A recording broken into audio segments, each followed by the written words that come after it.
சாய் பக்தர்களுக்கு என் அன்பு வணக்கங்கள். ஓம் சாய்ராம்.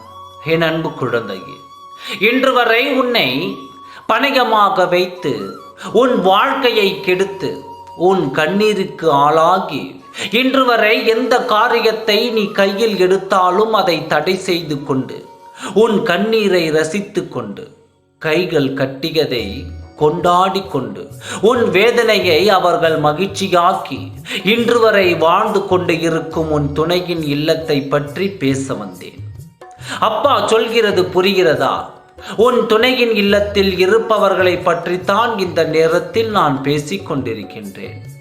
ஒருவரின் கண்ணீரை கண்டால் எப்படி இவர்களுக்கு மகிழ்ச்சி வருகிறது என்று எனக்கு தெரியவில்லை. என் குழந்தையாகிய உங்களை இத்தனை தூரம் அழ வைத்து வேடிக்கை பார்ப்பேன் என்று என்னிடம் நீ கோபித்துக் கொள்கின்றாய் அல்லவா? அந்த நேரத்தை என்னால் ஒன்றும் செய்ய முடியவில்லை. முழுவதுமாக உன்னை அதிலிருந்து என்னால் காப்பாற்ற முடியவில்லை.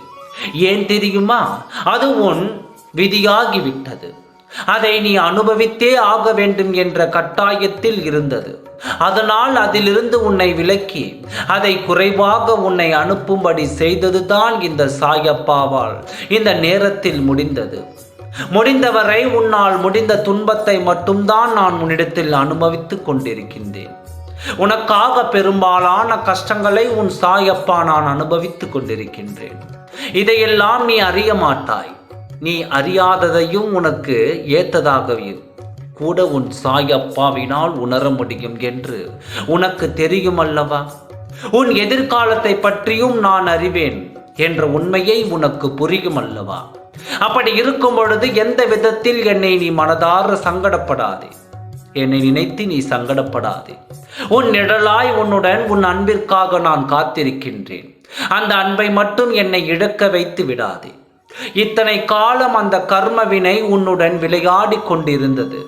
அவர்கள் ரூபத்தில் இப்பொழுது உன்னிடம் இருக்கும் நேர்மமானது கர்ம வினையும் அவர்களிடத்தில் போய்விட்டது. இப்பொழுது அந்த கர்மவினை அவர்களிடத்தில் விளையாடும்படி நான் செய்துவிட்டேன். இப்பொழுது நான் உன்னிடம் பேசிக்கொண்டு இருக்கும் இந்த நேரத்தில் உன் துணையின் இல்லத்தில் மிகப்பெரிய இழப்பு ஒன்று நடந்துவிட்டது. அது என்ன இழப்பு? எதை அவர்கள் இழந்தார்கள்? எதனால் இன்று அவர்கள் வேடிக்கை பார்க்க அவர்கள் வேதனைப்படுகிறார்கள் என்பதை இன்னும் 2 நாளில் உன் செவிகளில் நான் கேட்கச் செய்வேன். அப்பொழுது நீ எனக்கு நன்றியை சொல்வாய். யாரையும் தண்டிக்க வேண்டும் என்பது என் நோக்கம் அல்ல. ஆனால் தவறு செய்தவன் தண்டனையை அனுபவித்து தானே ஆக வேண்டும். உப்பை தின்றவன் கட்டாயம் தண்ணீரை குடித்துத்தான் ஆக வேண்டும். ஆகையால் நீ எதை நினைத்தும் கலங்காதே. நல்லதே நடக்கும். ஓம் சாய்ராம். நன்றி, வணக்கம்.